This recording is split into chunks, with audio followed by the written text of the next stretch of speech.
Right, we're going live now, and we're live. Hi, everyone. Welcome to the Coworking Cuppa, where we sit down and have a little cup of coffee in the middle of the day, usually around 1:30 on Wednesdays. And so Ashley is my first, I think you're my first ever, no, you're my second ever guest in this. So thanks for coming, Ashley. Thank you. I'm so excited to be here. Yeah. So what you guys don't know about Ashley is she's been my accountability partner for like 7 years, something like that.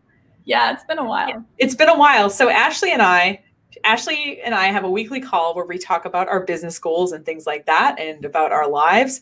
And this is only the second time we've ever been on video together. The one other time being earlier this year. Most of the time we've been on the phone, which is fantastic. But that's fun and all that. But Ashley is also the head of a really great nonprofit called Love Not Lost. And so before we start talking about kind of how you do what you do for your nonprofit, why don't you tell people a little bit about your nonprofit? And I'm going to take myself out. Sure. Yeah. So Love Not Lost is a nonprofit that I started after losing my daughter to a terminal illness.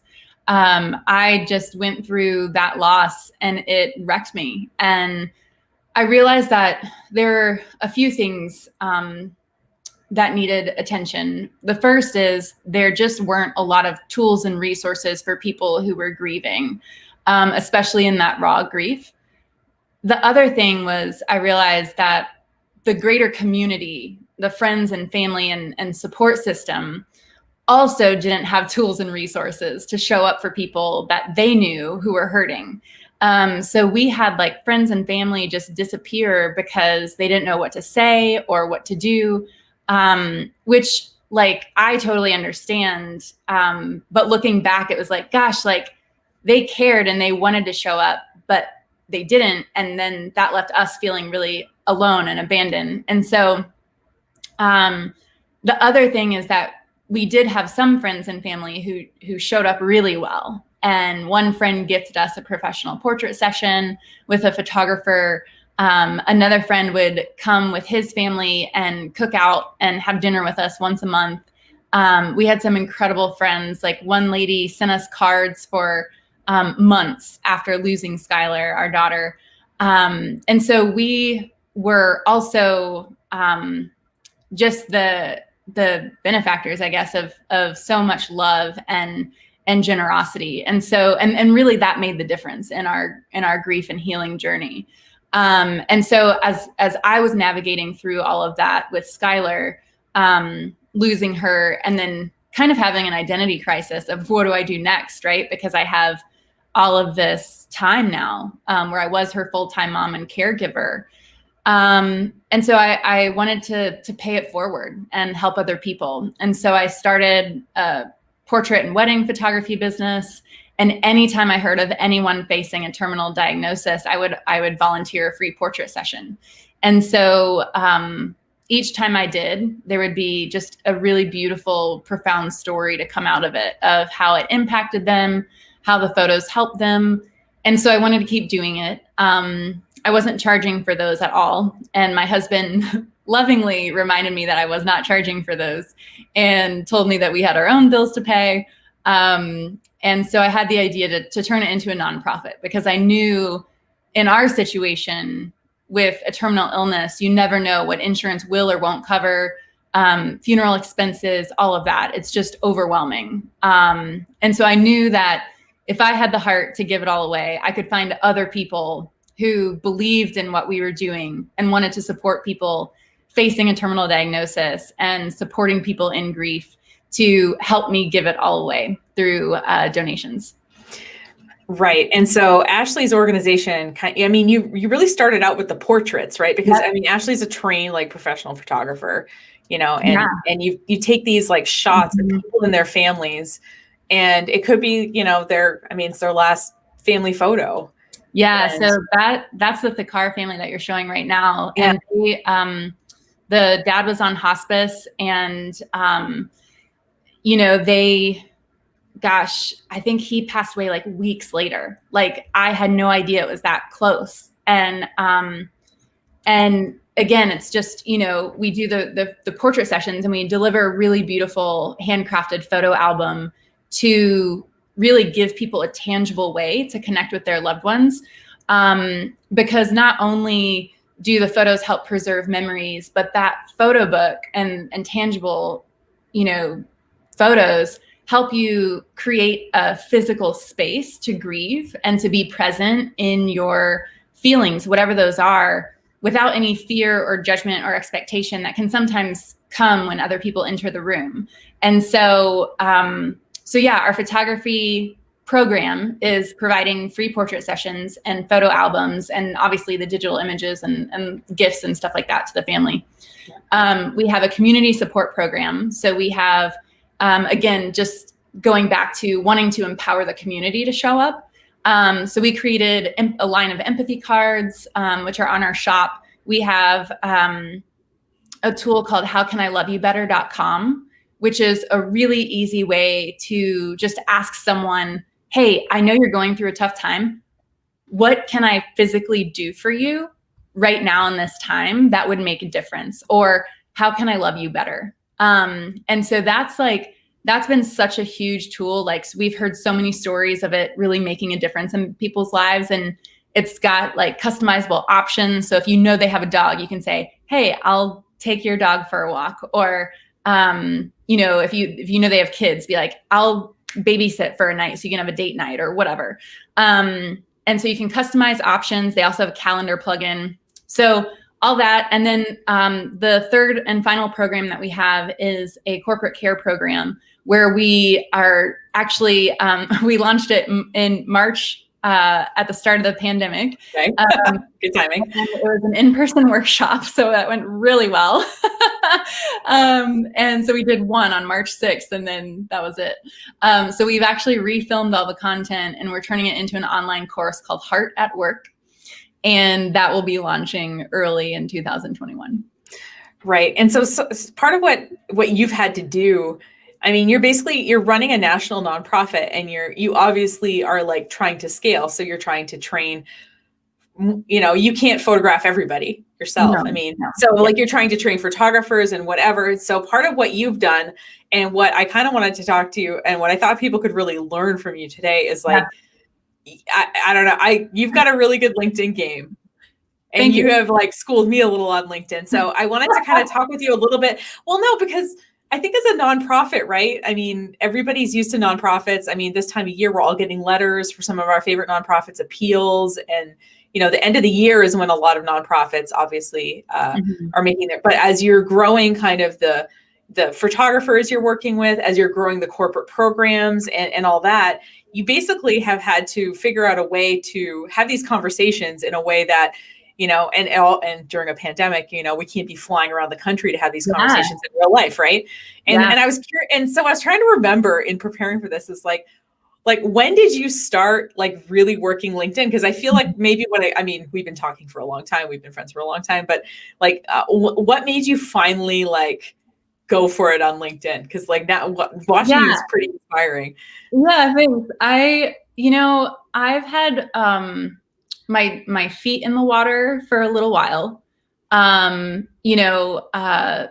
think I got on LinkedIn in like 2009 because my boss at the time made me. Sounds accurate. Yeah. So I've been on LinkedIn. I've had a presence, and like every now and then I've jumped in there, and but to answer your question, it really wasn't until this year. And honestly, like this is gonna sound so silly, but like I just got so freaking tired of Facebook that I was like, F Facebook. I'm done with Facebook because it is just drama and people like spewing hatred and spewing opinions that like they're not open to having a conversation about. And so what's the point? And so I just got done with Facebook. And then I was like, well, I still miss connecting with people. Like Facebook was a great way to feel connected, and it's a pandemic. So like, we're not hanging out in person. So there is time to hang out on social channels. And so I just happened to like get on LinkedIn a little bit. And then I was like, wow, these are all like really thoughtful posts. There's no drama. There's a lot of respect. There's the professional level of respect, not like all this, like just, bullying and stupidity. And so, yeah, it was like, wow, these are thoughtful conversations that I like to engage in. So let's jump in. And so I really like kind of just did it as like a fill-in time for Facebook and this like desire to connect. And then I just like made these like amazing connections. And I was like, why have I been wasting all of my time on Facebook? So it wasn't like you were like, hello, LinkedIn. It was more like you were No. good. It was more like goodbye, Facebook. Yeah. Yeah. Okay. Yeah. And like, so something that, you know, because obviously, Ashley, you know, we're talking about these people that you like connect with. Mhm. I feel like you've had these amazing conversations, or you talk to people that are like really high up in these like big companies and things like that. And obviously, as you're developing a corporate program, or even as you're figuring out how to like scale your nonprofit to be able to, you know, have presences and maybe, you know, in lots of places. How do you do? I mean, because like I've always wanted to ask you, how do you do that? besides having giant ovaries to like to be like, you know what, I'm gonna message this person on LinkedIn. I'm gonna do it. Yeah. Tell us things. Yeah. Okay. So here's the thing on LinkedIn. Like, if you reach out to someone and you're like, oh, they're cool, like they're super high up, I don't know if they're gonna respond, and you reach out, like the worst that can happen is they don't respond. So it's like, I feel like that's a pretty low pain game, right? Like your rejection level is just a lack of response. I've never reached out to someone and had anyone reply with anything negative. I may have had someone reply with like, hey, like, you know, I don't have time right now, sorry. Or like, your cause sounds great, but I'm not interested, or whatever. Or like, why are you contacting me? Or maybe like but I've never had anyone be like, who the hell do you think you are? You know, like everyone's professional. And so, so that's been like for me, it's like, well, why not reach out? Like, what do I have to lose? And what do I have to gain? And I have to gain everything, because there are these people that if I walked into their corporate office and I was like, hey, I would like a meeting with the VP of operations, they would be like, who are you? And no, you're not on their calendar.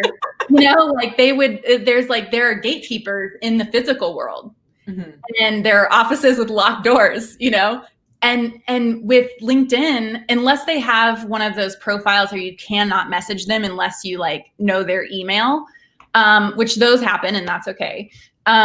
But yeah, like take the chance, you know? And so, and it's been so cool because I've had these like really amazing conversations and breakthroughs, and like even just like relationships where like, yeah, like they haven't contributed anything to the nonprofit. They, you know, like there's no like gain on either side, but like I know this really awesome person who is an incredible marketer. And if I ever had questions, I could probably call and ask them, or like message them and say, hey, I have a question. Would you help me? And they would probably be like, sure, or no, but I know someone who can, you know?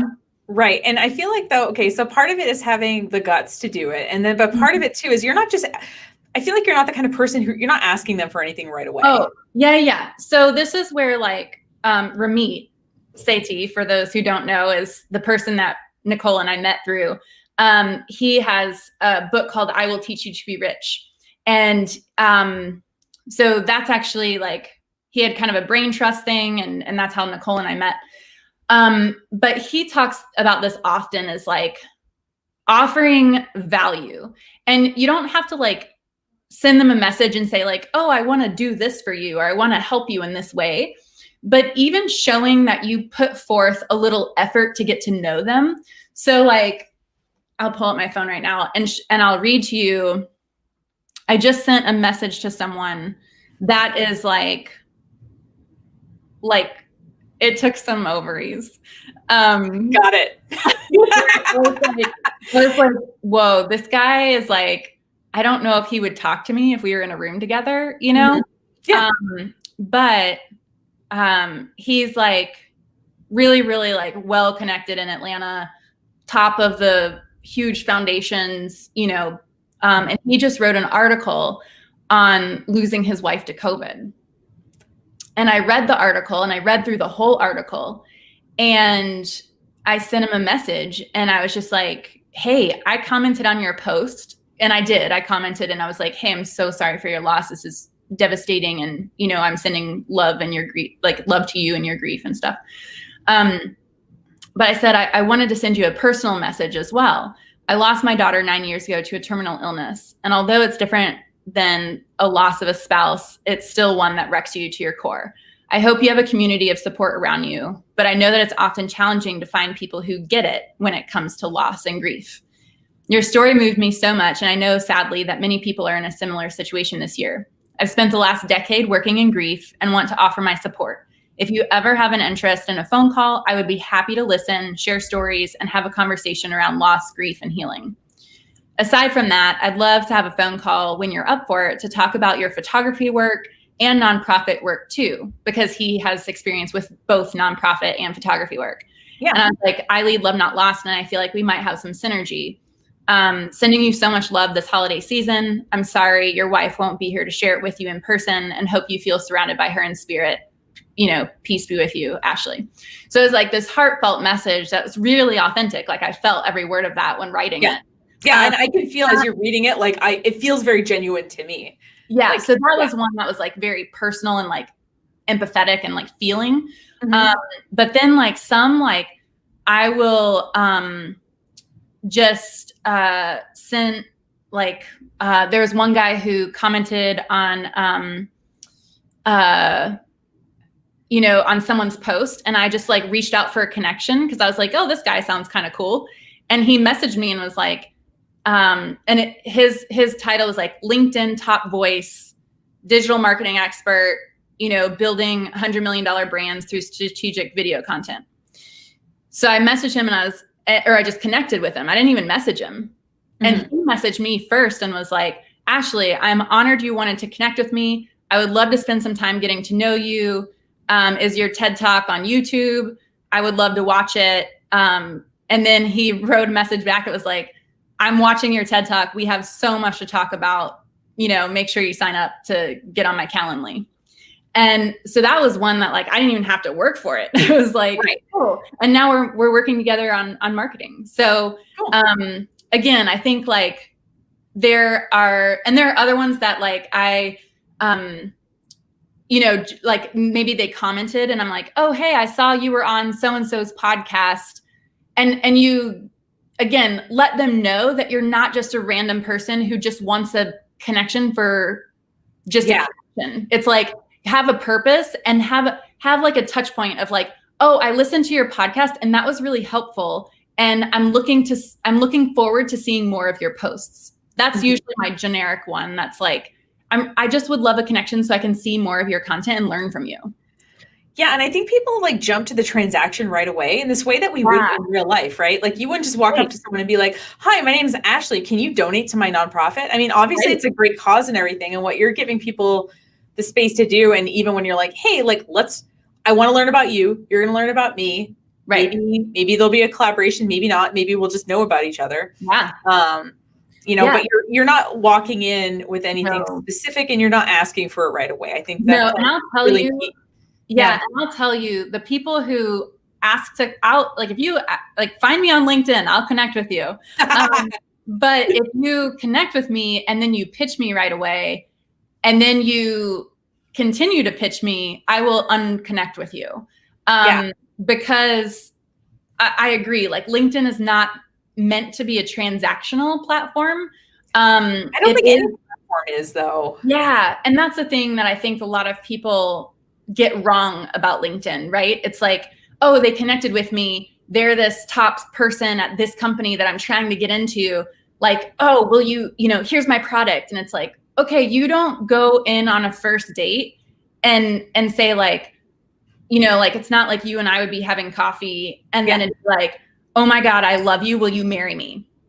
Right. Well, you're already married, but thank you, Ashley. Well, I know. But like, I kind of think of it as dating and like, it's like, you don't go for the goods right away. And so I think that's something that, Yeah, if you're reaching out to people, like don't pitch them right away. And if you don't have anything common to talk about, then that's something to think about of like, should I be pitching to them anyway? Because if we don't have something in common, why would they want to buy from me? Right. So, and how do you find the right people for you to be connecting with? Maybe they're, like you said, like they're a high up person at a foundation that maybe would want to collaborate on something, or they're a marketing person that might specialize, or have unique experiences related to grief that they could like bring to the discussion. How do you find these people? Yeah, I mean, I think like People. So I started small and I started within my own network, right? Right. And then I would just kind of pay attention to the news feed. And I'm really intentional about comments. So I don't really care about like, I mean, I do care what people are posting, but I pay attention to the comments a lot. So in the comments, I feel like you can tell when people care or they don't care. So like oftentimes people want to comment just to like boost their profile. Yeah.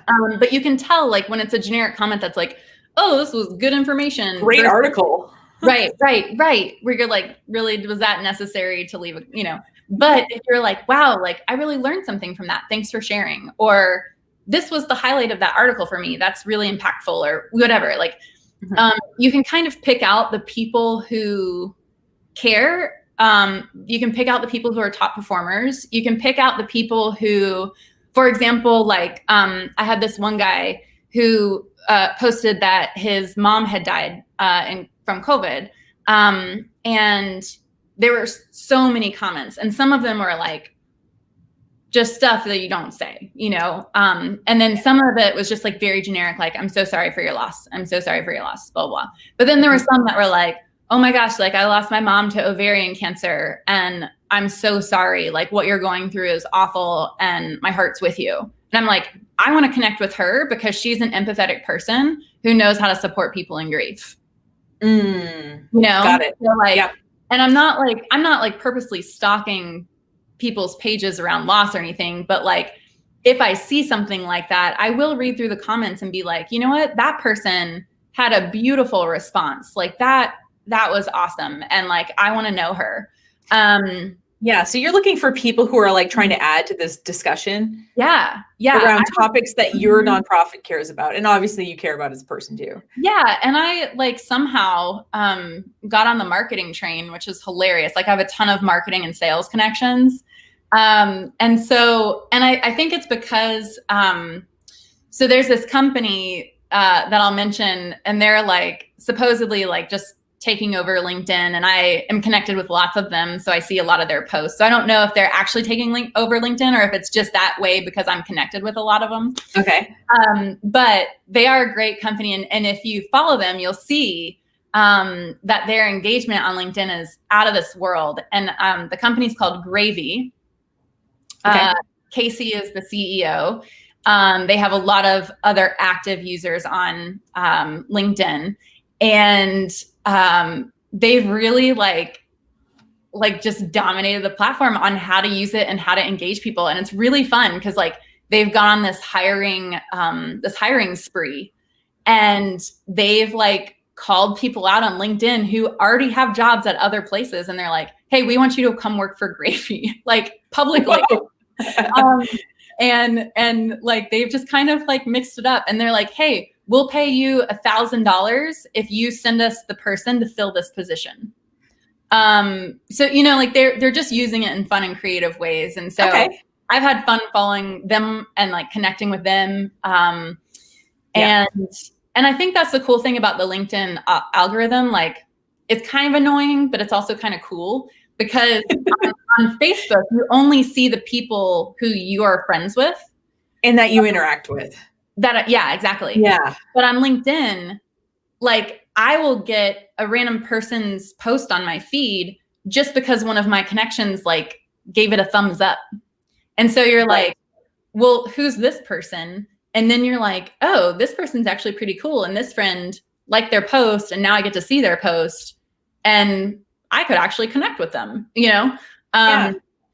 So I like that algorithm and the way that LinkedIn populates your news feed, because it does naturally introduce you to new people.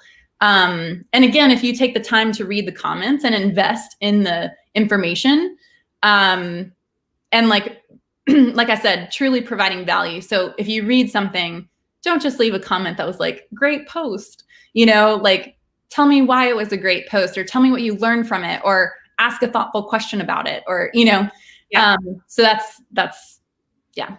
Yeah. And actually that segues into like kind of okay, so I'm watching this and I'm like, okay, I see Ashley, you left Facebook, you're on LinkedIn, you're talking to really helpful people, you're collaborating with maybe, big people in the nonprofit space, maybe in the marketing space to kind of help with things. So if someone is watching this, and in particular, I feel like too, I see businesses kind of doing this, but maybe not a lot of nonprofits doing this. Mm-hmm. And I know that you have a business background, so that kind of makes sense. But how, in terms of, how would you advise someone who is the head of an organization and wants to meet the kind of people that you're meeting and start growing on LinkedIn the way you've grown the last year, it sounds like? What would you advise them what would you advise them for an approach? I mean, I think it's figuring out who you want to connect with. So coming up with like a target list of people, or a target industry, or, whoever. And then looking at like your current connections to see if anyone works there. So for example, this is a funny story. This is like a fail of what not to do. Okay, it works too. So, but this is an example of how I used it to, which I think will be a good example for people. So we had a gala that we were doing virtually to raise money for Love Not Lost. And the in-person gala, we normally provide dinner and cocktails and gifts and stuff like that. And so to switch it to virtual, I was like, man, I still want to provide dinner because that's like part of the ticket price. And like, it would just be fun to bring that experience to people's homes. And like, anyway, so I was like, I need to either partner with DoorDash, Uber Eats, or Grubhub. And so I was like, I just like in the search bar on top of LinkedIn, put in Uber Eats, and then I did a separate search for Grubhub and then a separate search for DoorDash. And it was like, do I know anyone who works at these companies in the corporate office? And so it was like, that was the first search. So it was like, do I know anyone? And then like, there was one guy at, I think it was Grubhub. He was like a second connection. So it wasn't like a direct connection, but it was like, oh, he's kind of close. Yeah. I was like, I can probably connect with him. So we connected and I sent him a message and I totally failed. Oh, so painful. I pitched him as if he were Uber, or I think. Oh no, the other one. Oh no. Yeah.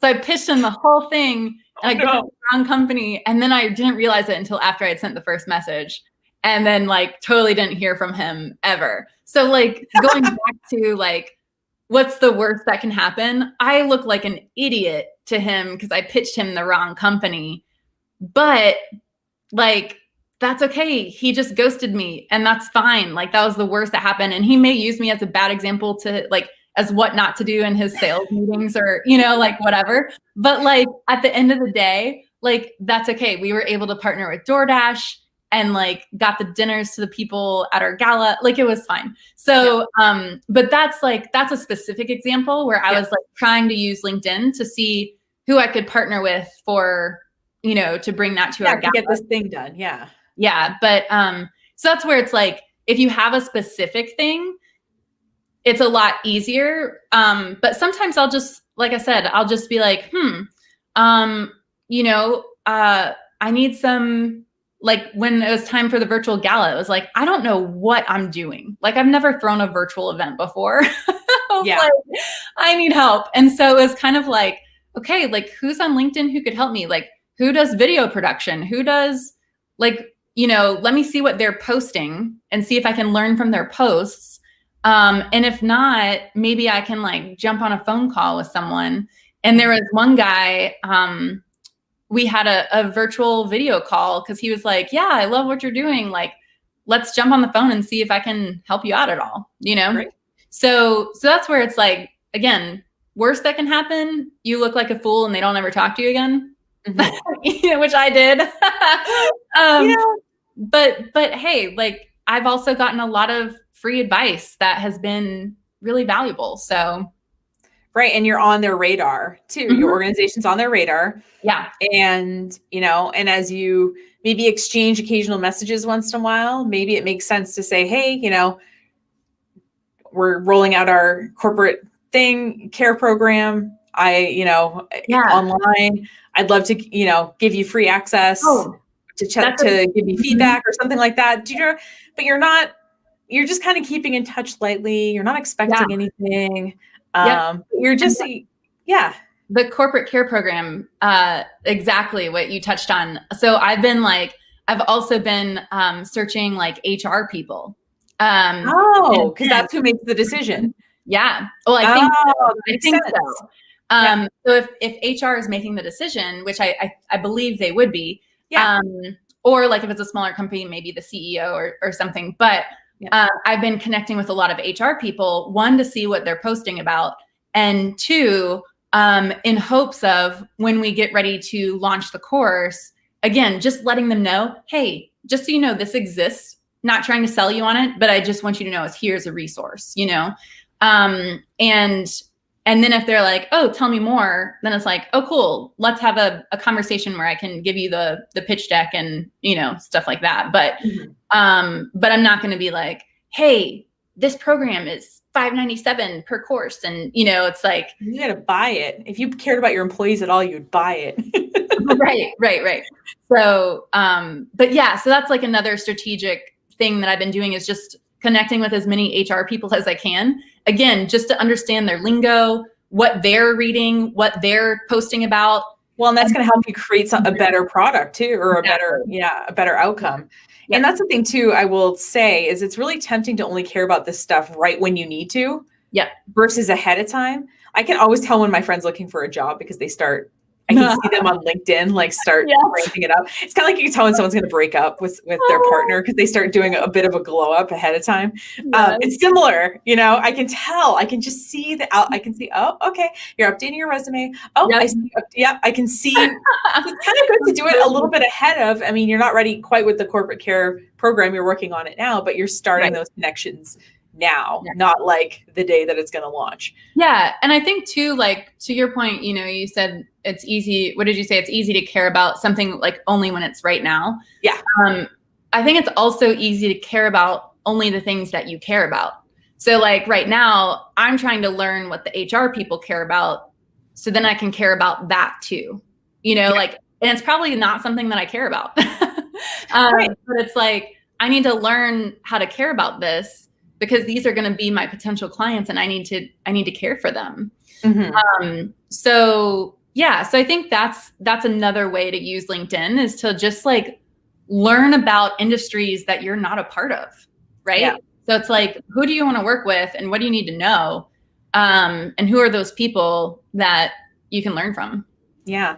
Well, awesome. Well, thanks so much for your time today, Ashley. I'm just going to put on the screen, Ashley's nonprofit is Love Not Lost. They have merch. They have all kinds of stuff that they're developing. They have a blog. They have a newsletter. So check that out and subscribe there. And then there's a separate website of howcaniloveYouBetter.com where you can, you can use it to reach out to somebody you think deserves a little care. Maybe they're in the middle of grief right now. Maybe they're just going through something, not quite in grief yet. So those are both really helpful resources. And Ashley, thanks so much again for your time today. Absolutely. Yeah. And can I leave one last tip? Absolutely. I just want to encourage people to be their authentic selves on LinkedIn. So like in your profile, like LinkedIn is becoming more of a social platform now. And so even though it is a great place to have your resume and your education and your work history, don't be afraid in the about section to like get personal, like share what you love, like, what you enjoy doing, like how you got to where you are in a story format. It's much more engaging and people will like when they like think about connecting with you, they look at your profile first. And so you want to have something on your profile that's engaging, that wants to inspire someone to connect with you. Yeah, Ashley helped me rewrite my about section. So if you check out my about section and think it looks a little better than the last time you saw it, it's because Ashley was like, you gotta tell your story more. And I was like, that's a good point. So thanks again so much, Ashley. I hope people watching get something out of it. And if you're looking for a great nonprofit to support, I recommend Love Not Lost. Thank you. Yeah. All right. Have a great day, everyone. We'll see you next week. Take care.